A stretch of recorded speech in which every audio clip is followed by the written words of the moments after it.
আসসালামু আলাইকুম প্রিয় দর্শক বন্ধুরা, আজকে কিছু ভালো টিপস নিয়ে আপনাদের কাছে উপস্থিত হয়েছি।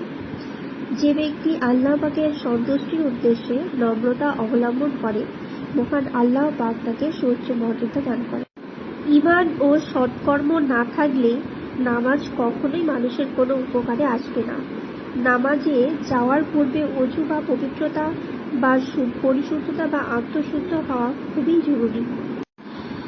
যে ব্যক্তি সকালে আয়াতুল কুরসি পাঠ করবে তাকে সন্ধ্যা পর্যন্ত জিন ও শয়তান থেকে রক্ষা করা হবে, আর যে ব্যক্তি সন্ধ্যায় আয়াতুল কুরসি পাঠ করবে তাকে সকাল পর্যন্ত জিন ও শয়তান থেকে রক্ষা করা হবে।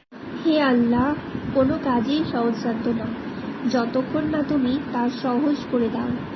যখন তুমি ইচ্ছা করো তখন সব থেকে কঠিনকেও তুমি সহজ করে দাও।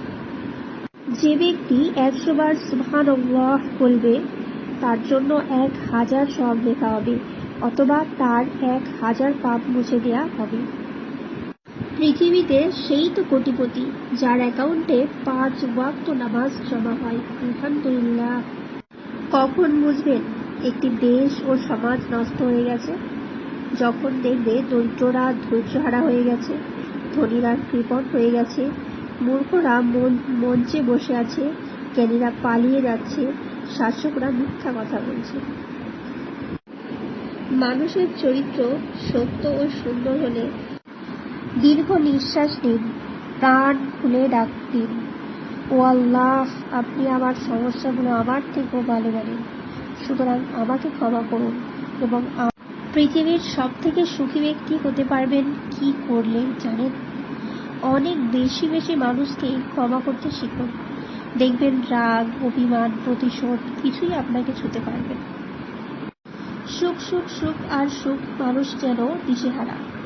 সুখ পাই না কোথাও খুঁজে, সুখ পাওয়ার জন্য গন্তব্য একটাই, যেটা হলো মসজিদ, আর নিয়ম হলো নামাজ। নরম ভাষা পাথরের চেয়ে শক্ত মনকে নরম করে দেয়। শক্ত ভাষা রেশমের চেয়েও নরম মনকেও শক্ত করে দেয়।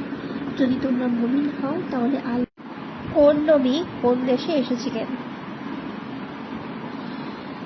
আদম আলাইহিসসালাম শ্রীলঙ্কা, নূহ আলাইহিসসালাম জর্ডান, শোয়েব আলাইহিসসালাম সিরিয়াতে, সালেহ আলাইহিসসালাম লেবাননে, ইব্রাহিম আলাইহিসসালাম ইরাকে, ইসমাইল আলাইহিসসালাম সৌদি আরবে, ইয়াকুব আলাইহিসসালাম ফিলিস্তিনে, হযরত মুসা আলাইহিসসালাম মিশরে, ইয়াহইয়া আলাইহিসসালাম ফিলিস্তিনে, জাকারিয়া আলাইহিসসালাম ফিলিস্তিনে, ইসহাক আলাইহিসসালাম ফিলিস্তিনে, ইউসুফ আলাইহিসসালাম ফিলিস্তিনে, লূত আলাইহিসসালাম জর্ডান ইরাকে, আইয়ুব নবী জর্ডান ইরাকে, হুদ আলাইহিসসালাম ইয়েমেনে,